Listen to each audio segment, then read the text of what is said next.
Good morning everybody, colleagues, ladies and gentlemen. Welcome to this first session of the day on financing conservation at the Mediterranean Solution Stand. This first session will be a little of a mix of three objectives, presenting the entire program of the day at the stand, giving a little bit of a framework about funding biodiversity in the Mediterranean, and welcoming our first panel of institutional donors. So very briefly, at a glance, the first session, that will be the response from institutional, bilateral and multilateral donors in the Mediterranean. Then we will move towards the aspect of collaborative fundings. First, from the point of view of donors themselves, how do they unite to have a better impact of their investments? And also from the standpoint of the partners, of the beneficiaries. How can they unite and collaborate in order to attract more funding? We will then move to a session on conservation trust funds, and I would just like to highlight that it will not take place here, but on Central Stage B. And this is because at the end of this session, there will be the launch of a new initiative of highly protected Mediterranean, and it will be launched under the auspice of His Serenissime Highness the Prince Albert II of Monaco. Then we'll be back at the stand speaking about now small grants program, and finally the last technical session of the day will be about innovative financial mechanisms, public-private ventures, and the role of entrepreneurship in financing conservation. There will be a break, and then a wrap-up session of the messages of the day. And there's also something that doesn't appear on your screen because it will be a social, but it will be for donors only. It will be the donors present at this stand, and it is the Critical Ecosystem Partner Fund. It is also the Fonds Français pour l'Environnement Mondial and the Fundación Albert II and the MAVA Foundation that will welcome other donors with an interest in the Mediterranean. Very briefly, an introduction. The situation of financing conservation is not different in the Mediterranean than in any other regions of the world. We need more funding. We need to increase the positive financial flows. But it's not only a question of generating more funding, also it's partly a question of generating more funding. It's also an issue about redirecting existing flows, including reducing perverse subsidies. So no different than anywhere else, but still applies to the Mediterranean. Also the issue of increasing efficiency of the use of funding. In the Mediterranean region, there's a lot of issues of duplication, often simply by not knowing what others are doing, because there are a lot of actors. And later in the day, you will see a presentation of a landscape that some donors of the Mediterranean have made of their project, which could be maybe a solution to see a little bit more clearly and avoid duplication in the future. Another issue, of course, as everywhere, is a continuity of funding. We found mostly still biodiversity in the Mediterranean through grants, and these grants are traditionally 3 years, 5 years, and often non-renewable depending on the organization. And we all know that to resolve a conservation challenge, you need much more than this time frame. And finally, an issue which is more specific to the Mediterranean. The 27 countries bordering the Mediterranean come in two different entities. Some are EU and some are non-EU. And this, in terms of financing, creates sometimes a little bit of a need for harmonizing. Because if you want to work at a regional level, have a project with several countries for different regions of the Mediterranean, some EU, some non-EU, you definitely have to combine different funders. So an issue specific to the Mediterranean. We can come to that later. Now, in terms of figures themselves, there has been estimates, and the latest one about the global biodiversity financial gap is more than 700 billion. We can't figure what this means exactly. I'm sure it's a lot. That's all we can say. What does it mean in terms of areas. Do we know which areas are underfunded or overfunded? I think known, but underfunding. Clearly, freshwater. Freshwater is an area which is underfunded. Out of the 14 topics that were listed by the European Foundation Center in its latest environmental funding by European Foundation, freshwater was the one before last in terms of receiving funding. And this is preoccupying for the Mediterranean and a little bit ironical in this region which is so water deprived and which was just recently demonstrated to be the second most affected by climate change after the polar regions. Looking at funding for the ocean at the global level again, the good news is that in the last decade, this funding has doubled. This is the result of a recent study from Our Shared Seas. But this doesn't mean that everything is perfect. And to make this point, I'd like to cite the gap of funding that has been estimated for the effective management of existing marine protected area in the Mediterranean. And it is of 700 million annually. So we still have some work to do. So we're going to move now, after this brief introduction, to a discussion with our panelists. And our first panel is about institutional funding. And we have two people in presential and one person reaching this Marseille stage as I speak right now. So let me start to introduce the people present. I'm very glad to welcome Mrs. Constance Corbier-Barthaux, who's the head of Biodiversity and Small-Scale Initiative Program at the French Facility for the Global Environment that we know as Fonds Français pour l'Environnement Mondial. Also Ms. Elena Pita, who's the head of and director of Fundación Biodiversidad in Spain. And we're waiting to see in person, and here he is, Mr. Grammenos Mastrojeni, who is Senior Deputy Secretary General at the Secretariat of the Union for the Mediterranean. I had to look at the title. Thank you for being with us. I know that you wanted to be with us in person and couldn't, but it's much appreciated. So we're going to start by a presentation of 5 minutes by each of you, yes, on the general topic of institutional funding, in particular, how does your own organization address it? So maybe, Constance, you are an agroeconomist, I have to look at my notes, by training, and environmentalist as well, and you have worked for development aid organization. I have FAO and French development agencies in here, but you've been with FFEM for a long time, we've been knowing each other for a long time, and I can tell how much you are an expert, particularly on small-scale program, but not only. So please, go ahead and share your views with us.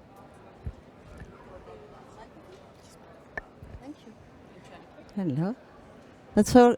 Can you hear me? It's okay? So, good morning, everybody. Thank you very much for inviting me here. Thank you, Paul. And quite happy to be physically here with all the Mediterranean partners and all the friends on Mediterranean.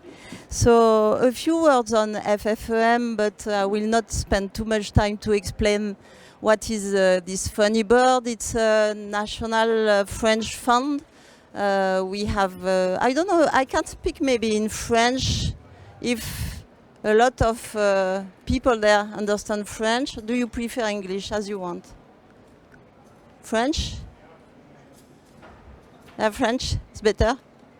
Maybe we fight for francophonie, so... Ok, I will mix both. Donc le FFEM existe depuis 25 ans. Il a déjà appuyé 350 projets dans à peu près 120 pays, les 2 tiers en Afrique, pour 400 millions d'euros à peu près. Hein. Il est renouvelé tous les 4 ans. C'est un fonds programme. Ces thèmes, la convergence climat-biodiversité, les eaux internationales, la couche d'ozone et la lutte contre les pollutions, tout ça au niveau des questions, des grands enjeux environnementaux mondiaux. Ces principes d'action, encourager les partenariats nord-sud, sud-sud, multidisciplinaires, société civile, État, milieu académique, ONG. Enfin, c'est vraiment la marque de fabrique du FFEM d'appuyer le maximum de partenaires. Un autre principe d'action, c'est qu'on encourage des actions ancrées dans un terrain, grounded in the field. I like this word, grounded. Keep grounded with the time, keep grounded with the field. So, ancré dans le terrain avec un axe très fort d'action qui est encourager l'innovation, mais pas forcément l'innovation technologique, c'est aussi l'innovation institutionnelle, l'innovation en termes de gestion, l'innovation en tant qu'invention de nouveaux modèles de développement. Et j'en viens à l'autre enjeu pour le FFEM, qui est toujours de réfléchir à des enjeux qui concilient environnement mondial et développement local. Donc innovation pour échanger les expériences, capitaliser à la fois sur nos succès et nos erreurs. C'est un principe d'action.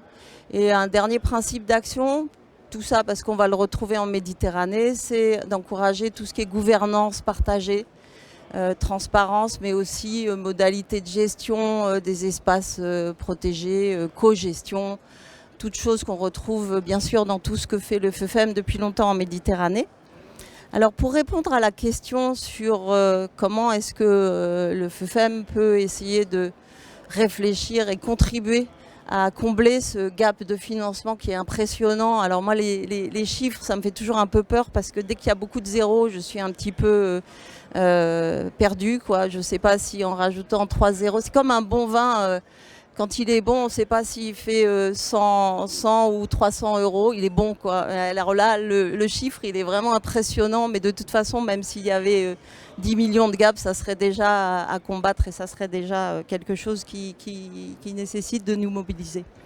Donc, pour la petite histoire, on a été compagnon du réseau MEDPAN, le réseau des aires marines protégées depuis le début. Ça a été la première fois d'une certaine façon qu'on soutenait un réseau et pas seulement un projet, mais un réseau d'acteurs. Donc un réseau d'acteurs engagés sur le terrain et travaillant avec des gestionnaires. Le MEDPAN, c'est assez intéressant parce qu'il a fait des ouvertures vers des nouveaux projets de plusieurs manières. D'abord, le MEDPAN, il s'est transformé en projet en cours qui s'appelle Cogito, que nous appuyons d'ailleurs avec la MAVA, Cogito pour co-gestion. Et là, on voit qu'on sort du domaine exclusivement des aires marines protégées. Donc, on fait le dedans et le dehors. On appuie les aires marines protégées, mais on appuie aussi la gestion côtière intégrée avec le Conservatoire du littoral, avec l'association PIM et avec le WWF Méditerranée. Donc, on voit que là, on est déjà dans une coalition de partenaires pour travailler dans les aires de conservation et en dehors, dans un gradient de protection de plus en plus fort. Donc, ouverture spatiale, ouverture partenariale, ouverture et professionnalisation des acteurs, et pas que le marin, mais le marin côtier, le côtier et la forêt derrière. Donc voilà ce que MEDPAN a donné comme petit. MEDPAN a donné aussi que le FFEM a soutenu la création du MEDFund, donc le fonds qui va réfléchir sur des actions à long terme, au-delà du temps d'un projet. Donc là, on est de la même manière, inutile de le dire, à chaque fois, c'est quasiment tout le temps avec la MAVA. Donc je ne le dirai pas à chaque fois, mais on est vraiment avec un ADN très commun avec la MAVA. Donc le MEDFund pour les AMP, mais aussi on travaille donc à un niveau supra-régional, un fonds multi-pays qui va mobiliser des volontés politiques. Alors on ne veut pas perdre l'action de terrain, donc on développe. Demain, cet après-midi, on signe le 3e programme de PPI, le programme pour petites initiatives en Afrique du Nord, le PPI OSCAN, qui couvre le Maroc, la Tunisie, l'Algérie et la Libye, toujours avec la MAVA. Et l'idée, c'est aussi de faire émerger et de donner une voix à la société civile au Sud en appuyant l'émergence d'ONG et d'organisations de la société civile. en faveur de l'environnement toujours et de la lutte contre, de la préservation de la biodiversité. Tout ça pour augmenter la légitimité des acteurs. Vous comprenez qu'on n'a pas une recette unique, mais qu'on essaye d'œuvrer à une complémentarité. Et si je prends PPI, il a fait des petits aussi, puisque d'une certaine façon, PIM, qui est le réseau des petites îles de Méditerranée, a ouvert sur un projet qu'on soutient maintenant qui s'appelle SMILO, Small Island Organization Programme. Et on voit que là, on est parti des petits îlots de biodiversité mis en réseau par l'association PIM, qui c'est exclusivement, en gros, des sentinelles de biodiversité sur des rochers. Et puis, on est parti sur des îles habitées. On s'est dit, on ne va pas regarder que la biodiversité, mais on va prendre la biodiversité comme un driver. Et on va regarder tous les flux, l'impact de la gestion de l'énergie, des déchets, du tourisme sur ces îles habitées, pas trop grandes. Et puis, on va sortir de la Méditerranée. Je voudrais finir en exemple en disant... Tous ces projets, maintenant associés au réseau d'aires marines protégées d'Afrique de l'Ouest qui s'appelle RAMPAO, que le FFEM soutient aussi, PIM qui devient SMILO, on prend la Méditerranée à la fois comme un lieu d'exemplarité et un lieu où peuvent s'échanger des expériences, un lieu aussi d'extrême diversité, non seulement en termes de biologie, mais en termes de culture, de savoir-faire et d'inventivité au niveau des cogestions. Et on se dit qu'on peut essaimer ça au-delà des frontières de la Méditerranée, en Afrique de l'Ouest, en Asie, dans les Caraïbes. Il n'y a pas à avoir honte d'être méditerranéen. Je pense qu'on peut aller bien au-delà.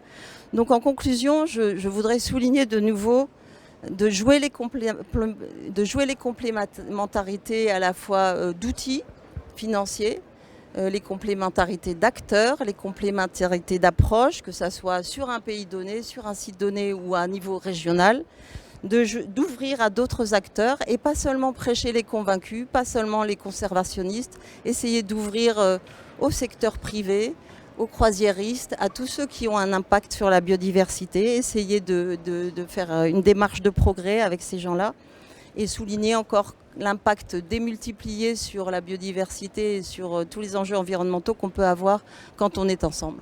Merci beaucoup. Many thanks, Constance. So we understood encourage is important.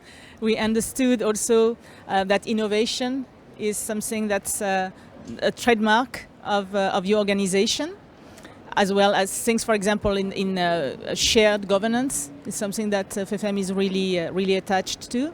Something you didn't say, but I can add, is that there's a great accompanying of partners by FFEM. It's a big part of what FFEM does, and I think it's remarkable. So thank you, Constance.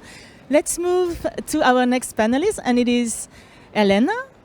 Elena, you are as we said, the director of Fundación Biodiversidad in Spain. I'm going to give a little bit of your background.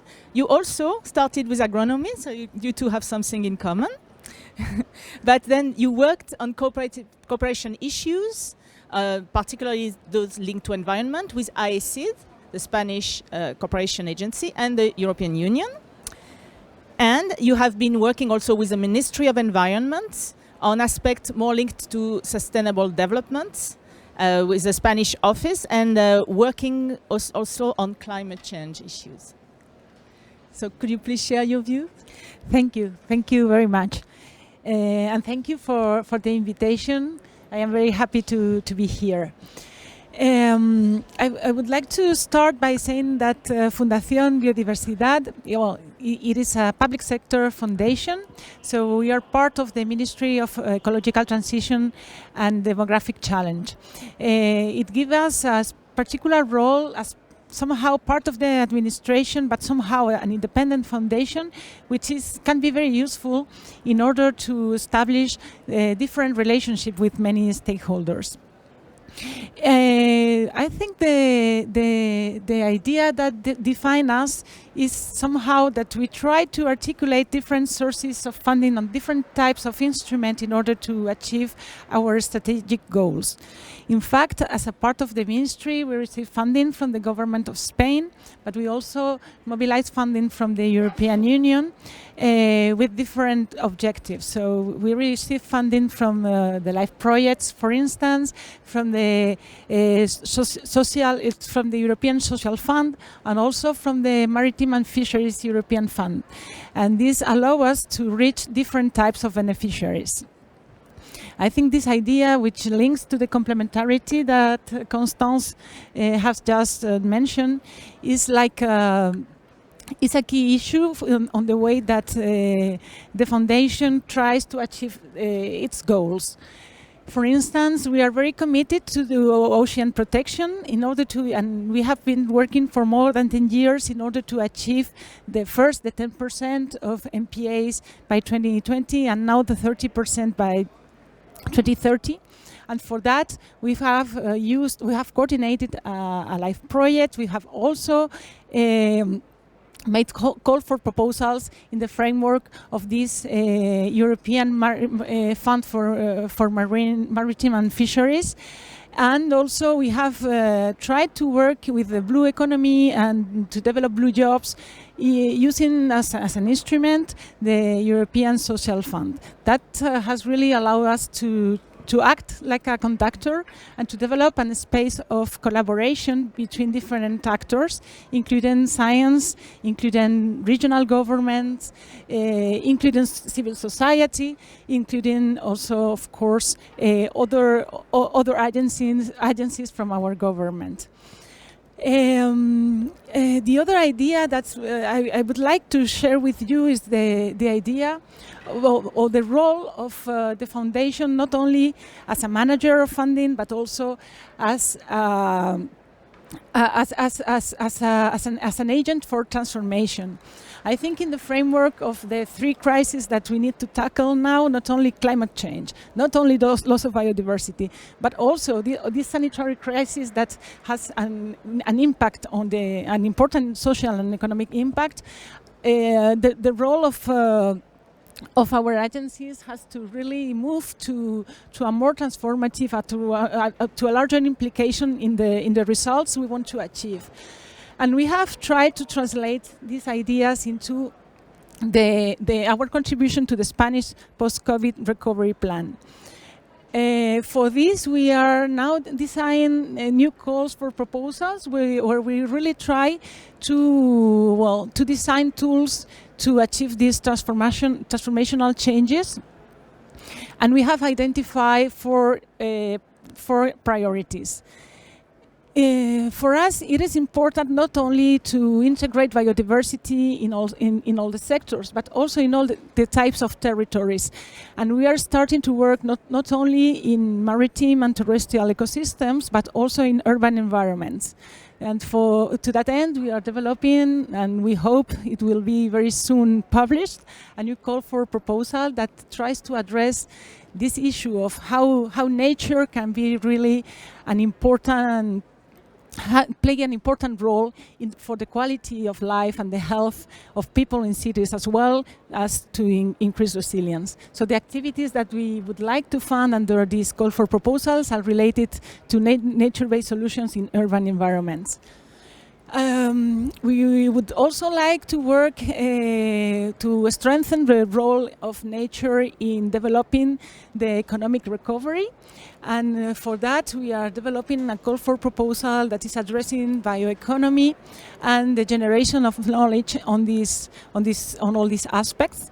So for that, we will also very soon publish a new call for proposal that is addressed to civil society, to scientific organization, to different type of actors, and where we put an accent on the need of working together. So we will prioritize the groupments of beneficiaries and also the involvement of science, the need to generate knowledge, because we are working on a paradigm shift. We need to do things differently, and for that the role of science is really important, is key. In the same line, we will also publish a call for proposals on science that will address specific priorities for biodiversity management, for instance, on maritime aspects or on renewable energy and biodiversity, some key priorities. And finally, we will also address some key conservation issues, for instance, those related to the CITES agreement. So this is a little bit to show how we try to reflect this this approach to address the challenges we are really facing that I think change the role of funders and of agencies in this period. Thank you, Elena. I think that you demonstrated very clearly the vast mandate that your organization has, and also the very special setup that makes you sort of parastatal, if I can say, with a lot of advantages and give you flexibility. And we always got from Fundación Biodiversidad new ideas, a lot of energy, and it's much appreciated. You spoke to us also about post-COVID recovery, about social fund, about blue economy, and I think that this is a great transition for our last panelist, who is Grammenos Mastrojeni. So, Grammenos, you can hear us? Welcome to Marseille? Yes, you're with us. I got from your bio that you're an expert in policy making in the fields of environment and development, as well as a diplomat. So now we spoke about technical issues, now we're going to speak a little bit more about governance and diplomacy issues. Prior to joining the UFM, I understand that you worked with the Italian Development Cooperation, and you probably gained a lot of experience with them that will give a different view than the one we heard from our two colleagues here. So please, the floor is yours. Okay, thank you. Bonjour tout le monde. Je vais parler en anglais, mais laissez-moi d'abord m'excuser pour mon informalité. Le fait est qu'en ce moment, je suis cloué sur mon sofa par un nerf pincé. Mais bon, ça fait pas partie de mon exposition. So, getting back to core business. Representing an organization, I could spend my 5 minutes illustrating a couple of instruments we're setting up, among which one that is bound to be a 550 million euros leverage fund. But I think it is more interesting to share with you the understanding that lies behind the way we tackle this issue, financing protection of biodiversity. So you will excuse me if I will sound theoretical at the beginning, but I think some aspects have to be well defined. In our action, we start from the idea that we are living in a magical moment, one in which an old and very harmful mistake has been overcome.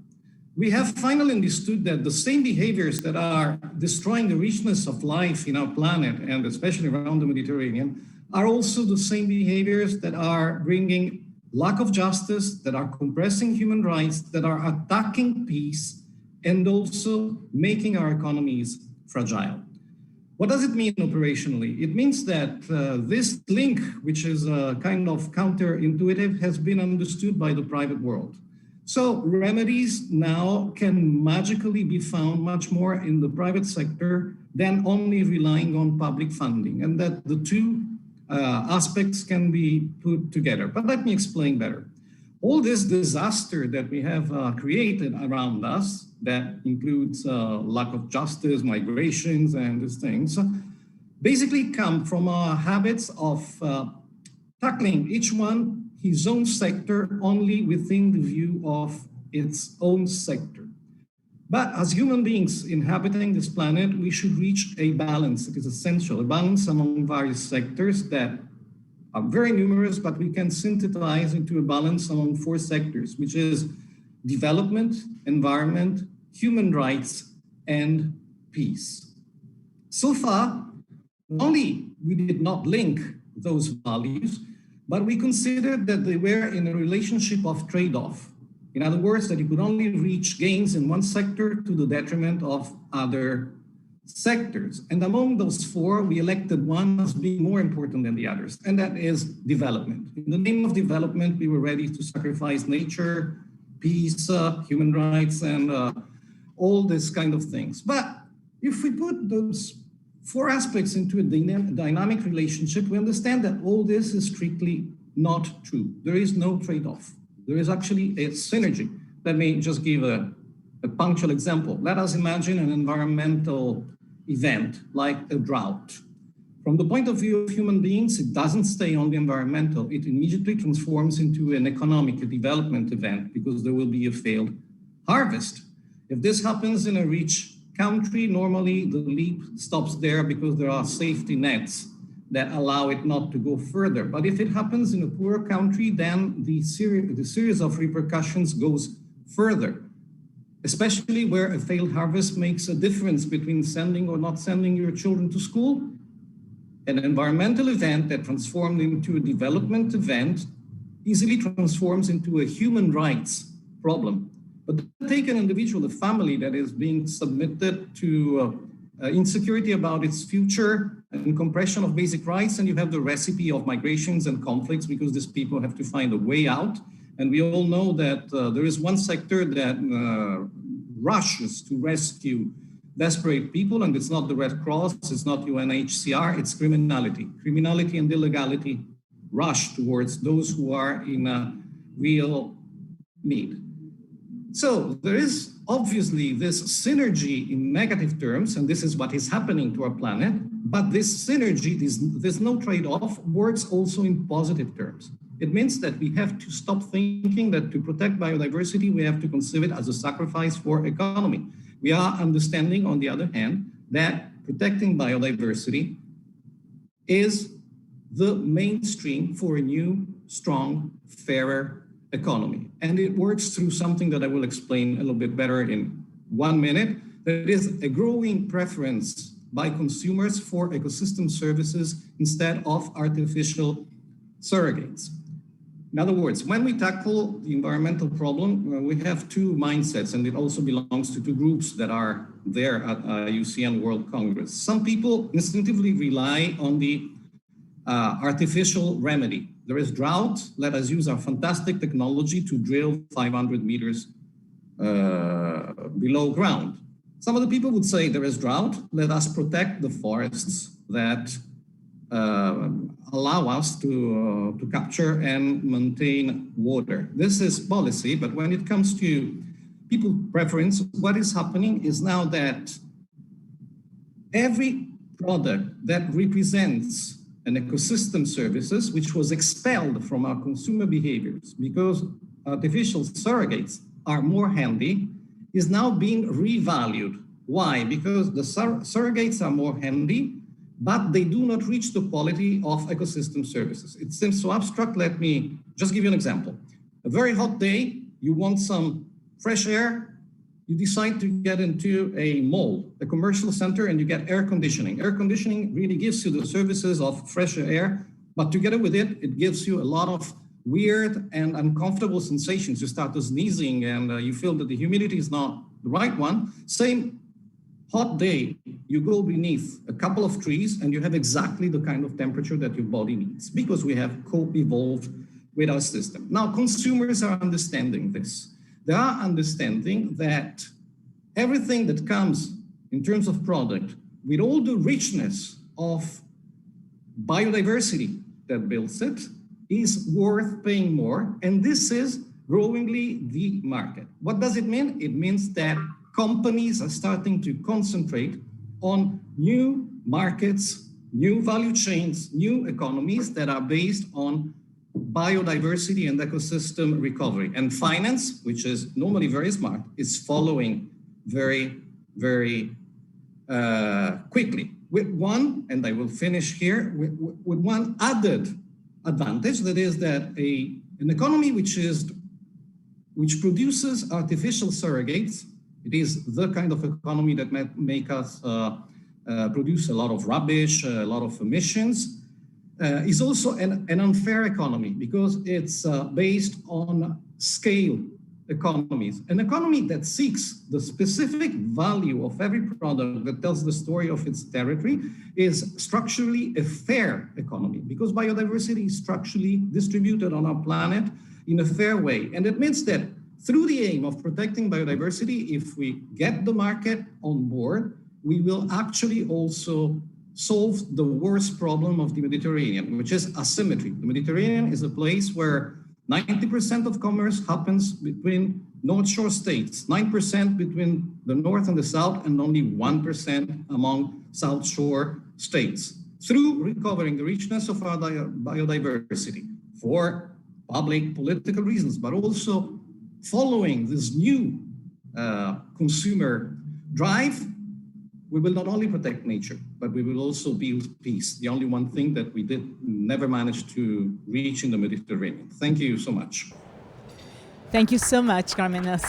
Thank you.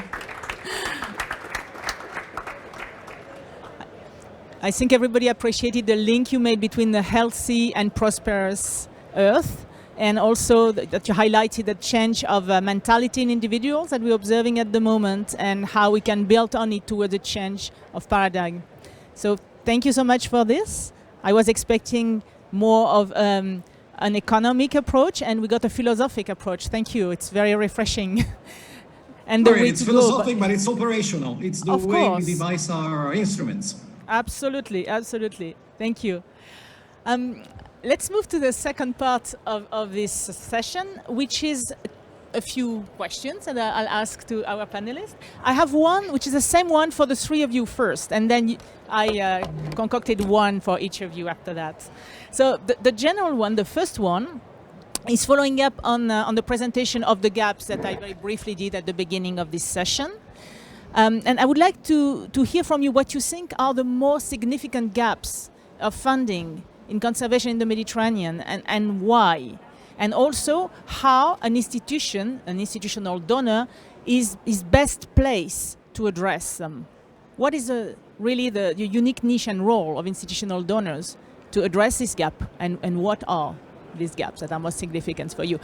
I would like to start with you, Elena, because you have a meeting. You will have to leave us at 10:15 latest, so please go ahead. Yes, I'm sorry, colleagues. I'm very impolite, but I really have to go. But I don't want to leave before we have this space for discussion. And I think this is a very relevant question. You gave very clear figures at the beginning of the presentation. So I think there are, of course, significant gaps in terms of habitats or species, as you mentioned, freshwater, for instance. There is a huge gap in terms of financing, but my reflection is more in line with yesterday. I was attending a session on key biodiversity areas, and the message there was we need to protect 30%, but it's not only 30% itself. What part of the world, what 30% we need to focus.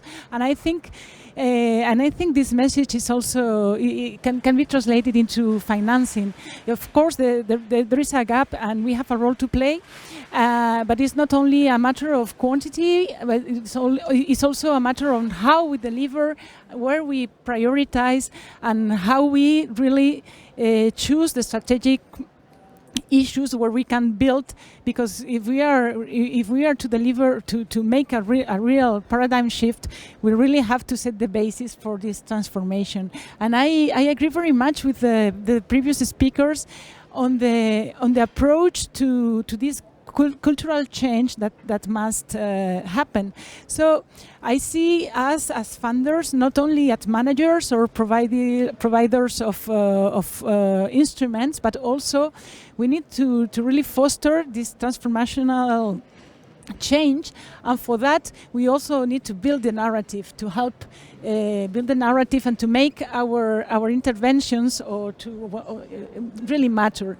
For that there is room for improvement, and also for innovation in terms of knowledge management, on how we share management, and how we make this bridge between knowledge generation and decision making, for instance. There is room for innovation and improvement on how we measure, how we monitor, etc. So I think it's not only the billions and not only the species and the habitat, but also a focus on how we deliver and where we want to achieve, to reach. Thank you very much. Do you need to go now? I'm sorry. Okay, so we can thank Elena for her participation.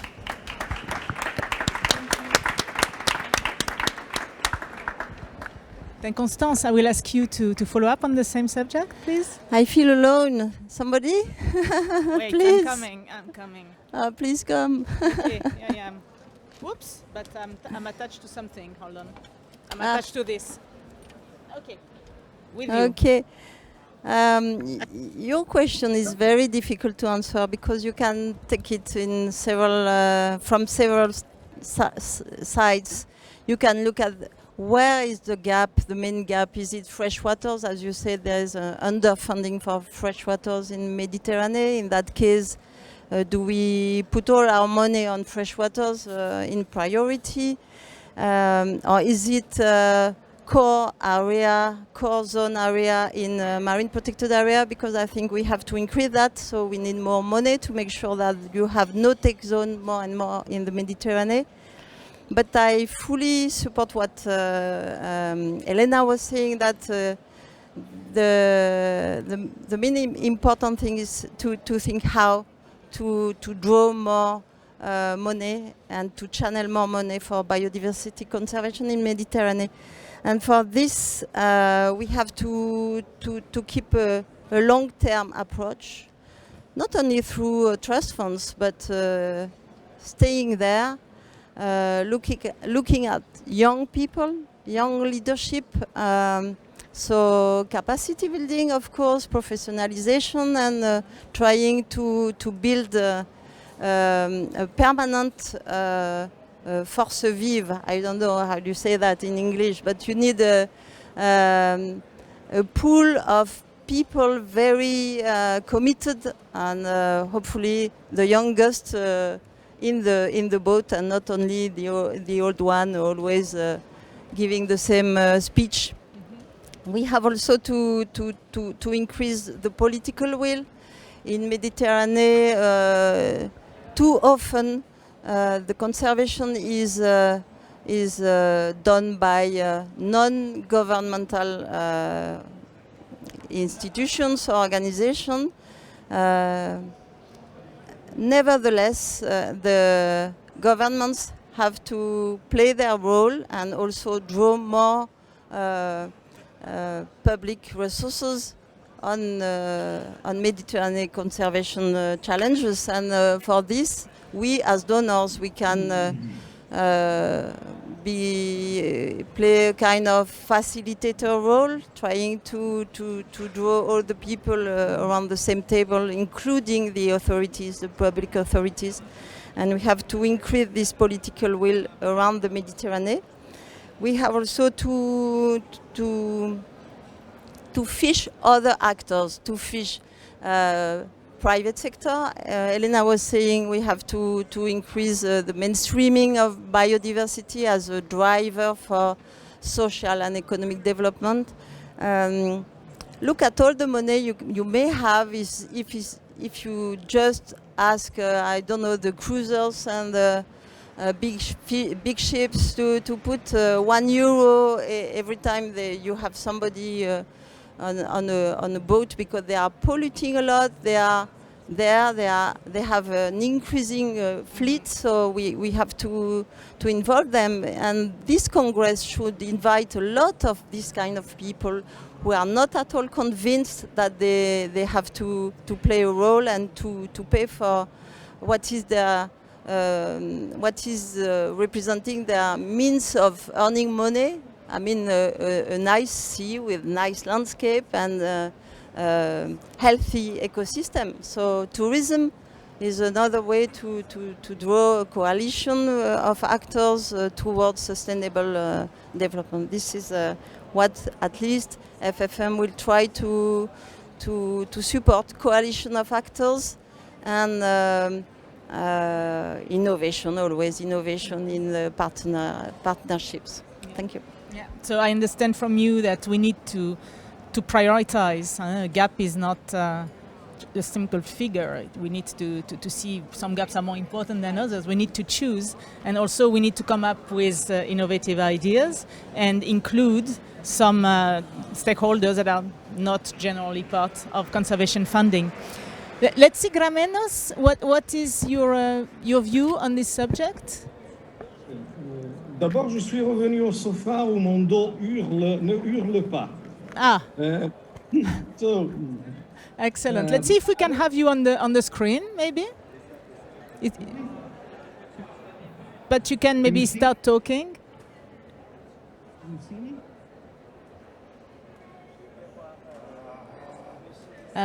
Okay, here you are. Okay, can you see me? Fantastic. Yes, please go ahead. So I will get along with the previous speakers. Rather than sectors like water as opposed to forest or things like that, I think that there are two sectors in which it is absolutely urgent to build up funding. The first one is incubators of businesses that produce more income from a protected nature than the income that could be produced from an exploited nature. And ecotourism is one of those. There are many ideas around, but they're quite innovative. They come from young people.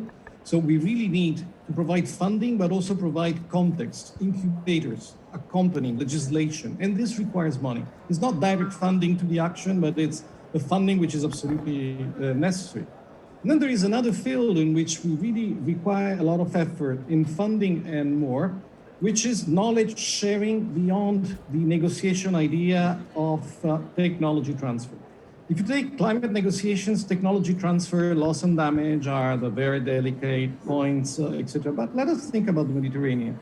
What is technology transfer? When you talk about technology transfer, you imagine someone who is richer, smarter, more beautiful, who has to give some of his fortune to someone else who is not so good. And this is really misguiding. Let's take the Mediterranean. In a few years, the southern shores of Europe will face a climate that they are not used to. Many of our lands will become drylands, both in terms of agriculture and biodiversity. Where is the right technology? Is it in computers or is it in the knowledge of people who have been managing drylands during 3,000 years? So we need to invest a lot in putting together knowledges. If in one spot they might have developed a fantastic computerized irrigation system or a fantastic technological database for biodiversity, in other places, they have developed channels under the desert that capture atmosphere moisture. And through these channels called the kanats, the Persians were able to build gardens in the deserts. If you go along the Silk Road, you can find some buildings which are cone-shaped called the yakchal. They were used by commerce people to deposit their perishable goods, in which the temperature is constantly between 0 and -4, and you do not spend a single watt. This is also true in landscape management. There is so much we have to learn from each other. So it is true there are various sectors, punctual sectors that are in urgent situations in which the good results could be evident, but fundamentally, we have to invest in kickstarting a business that valorizes nature as a form of action. And we have to invest a lot in knowledge sharing because nobody, not even the strongest, are strong enough to face the pace and width of disruption that we are getting into in our area that, as you recall, is the second fastest warming in the world.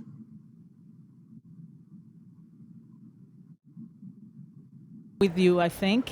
We need to frame a new participation, new framework to enable this participation. We need to share knowledge more broadly and kickstart businesses that valorize nature, as you put it. It's all very important. I think that at this stage we ran a little bit over, so I think it's time to take questions from the room.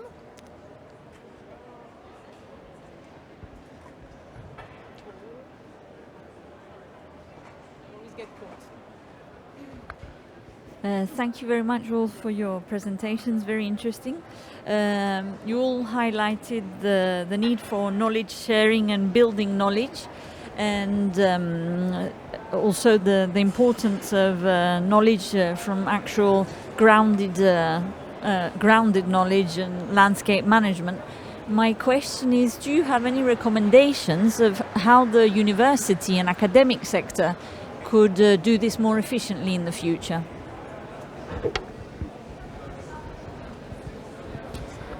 Yeah, thank you very much for this question, because I was discussing, je m'entends. I was discussing precisely on this topic with a beneficiary of our small-scale program, PPO Scan, just yesterday. She's coming from a Tunisian organization, and we are supporting a small project of medicinal plants that the NGO is doing with the women in around Bizerte in Tunisia. And obviously they have increased the knowledge of these medicinal plants, something like 500, that a lot of women now can recognize, can characterize, and can use. But there is still, to my view, a need to upstream this knowledge and to cross-check it with the academic knowledge. I mean, if you bring ethnobotanists on the field, or if you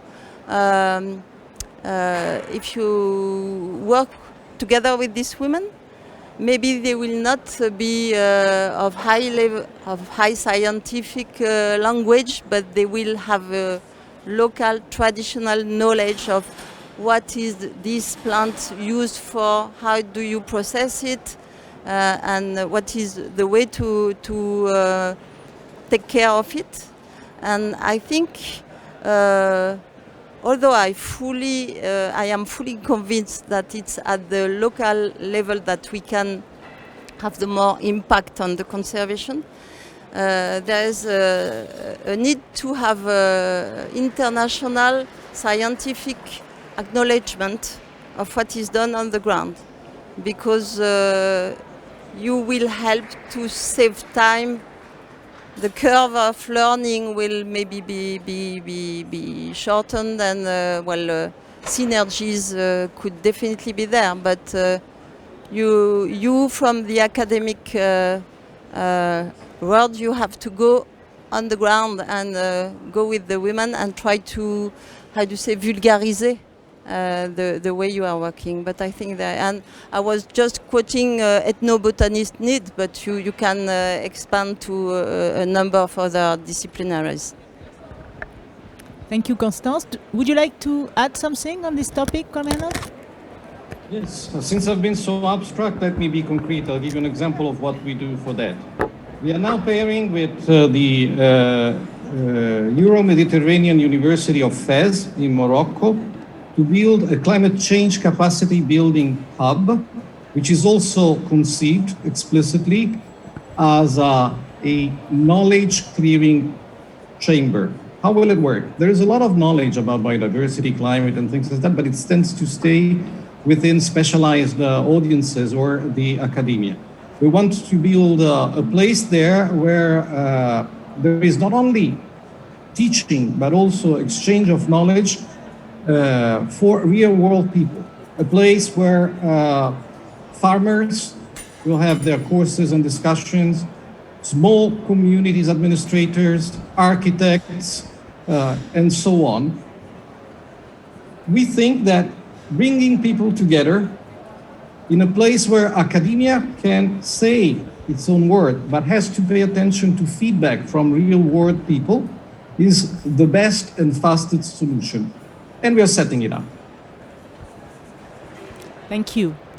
Do we have another question from the room? We do have.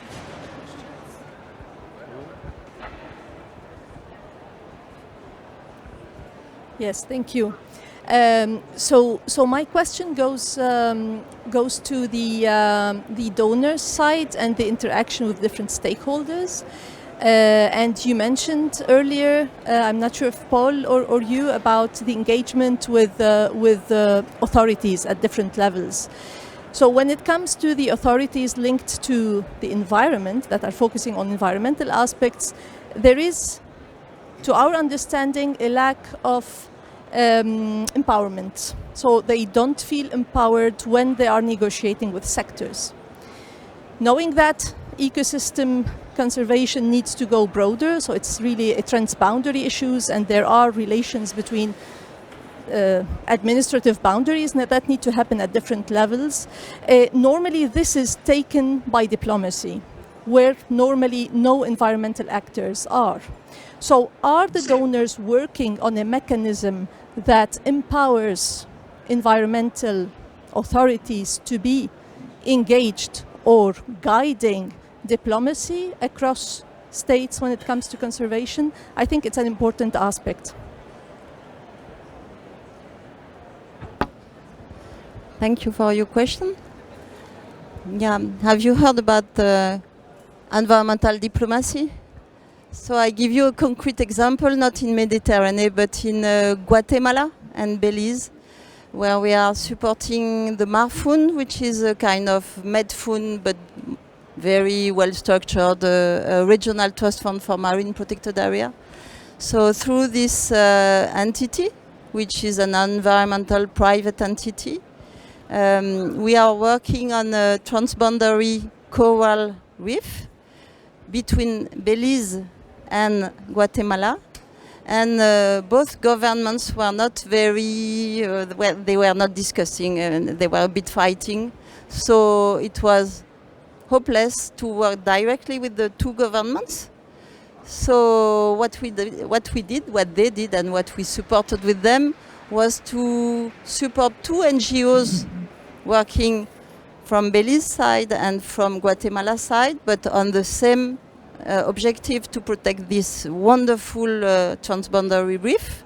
And at the end of the day, after several years of taking care of this place, having scientific knowledge increasing, etc., it was such obvious for the two governments that they have to sign a transboundary treaty to protect this area, that it committed at the end the two governments.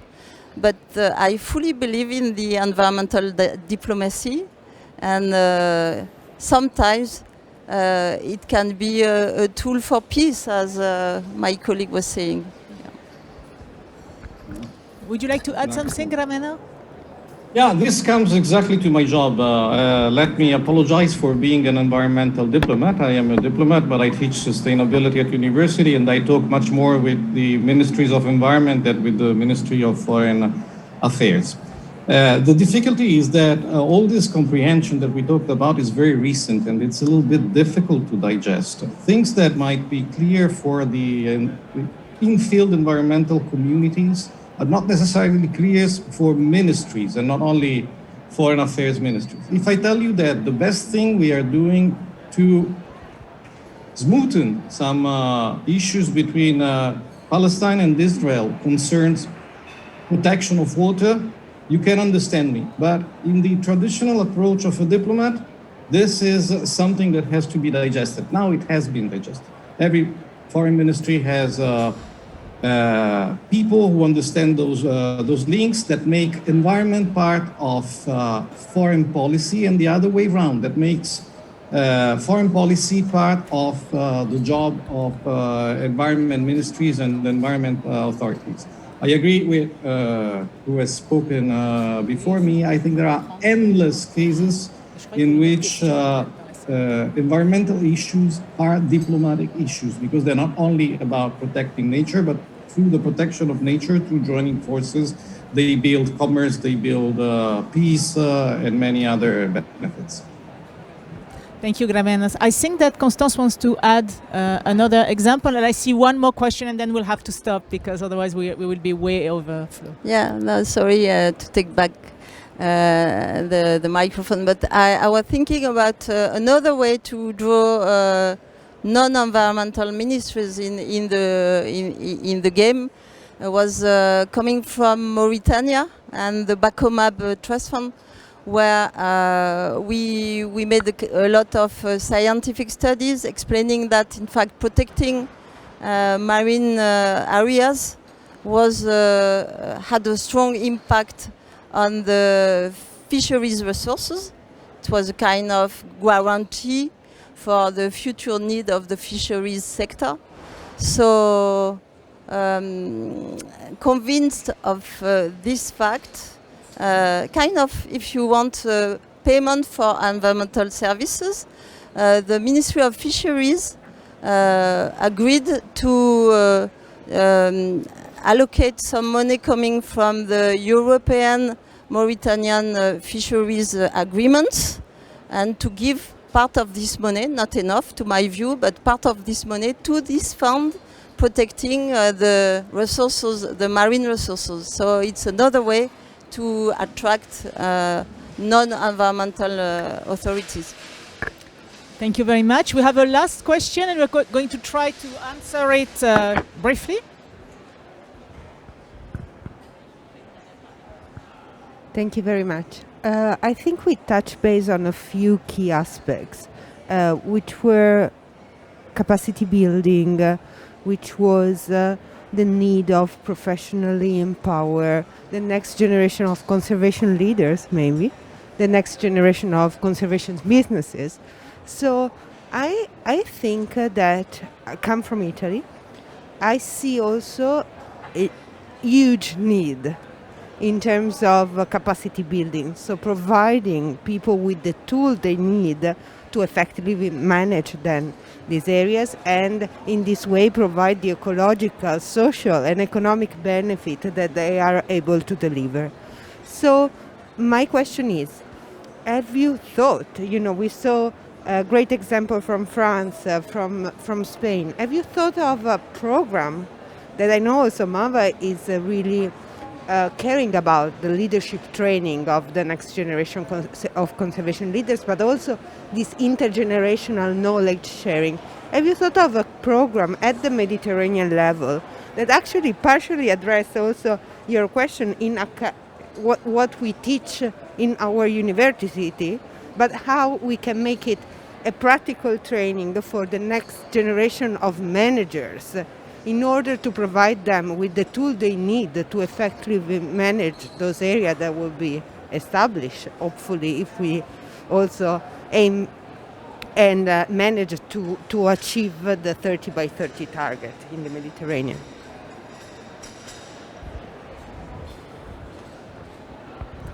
Thank you. It was a question, but also a statement. That was very interesting. Let's see if any of the two of you have experience or have a willingness to develop such a program. Grammenos, please. Yeah, okay. We are actually doing things to some youth networks that go in that direction. But again, let me quote the market. I teach in university. My course about sustainability was for a few idealist people 5 years ago.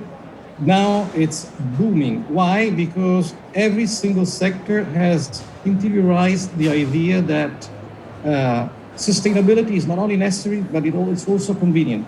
Now every industry, every municipality needs a sustainability specialist that did not exist. So all the universities are rushing to build the competence that was not formalized before. You had no course in sustainability before 5-6 years ago. So both programs like the ones that as international organizations we might set up with networks of university, networks of youth are important, but the education market is responding very quickly. If you just go on Facebook and see how many sustainability courses are offered by universities like Yale, Oxford, Cambridge, because there is a need. Thank you very much. Which is not exactly leadership, but goes in that direction. Excellent. I think these are good words to close our session. Thank you very much. Big thanks to our panelists. I think it was quite inspirational and nice exchange. We would like to continue, but there's a section following. So thanks again.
Hello, Erancha. Can you hear me well?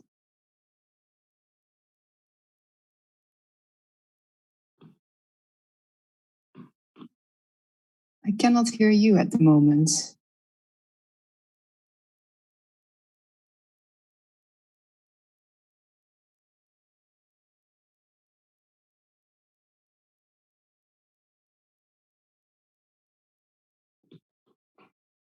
Can you hear me? I'm typing it in the chat.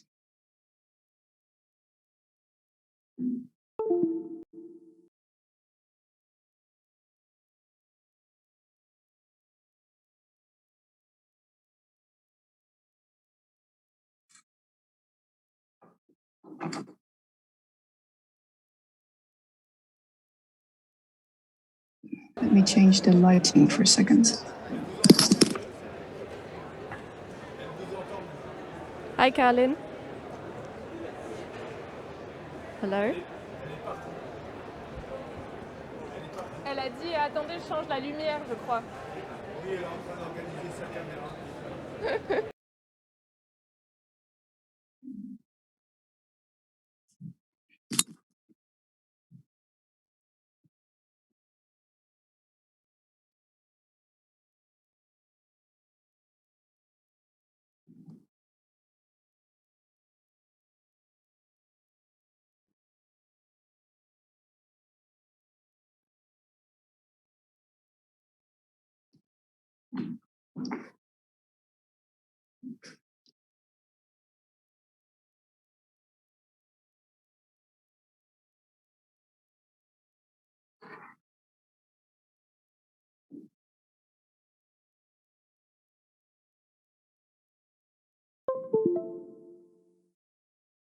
Okay, excellent. Thanks. I will mute myself when I'm not talking.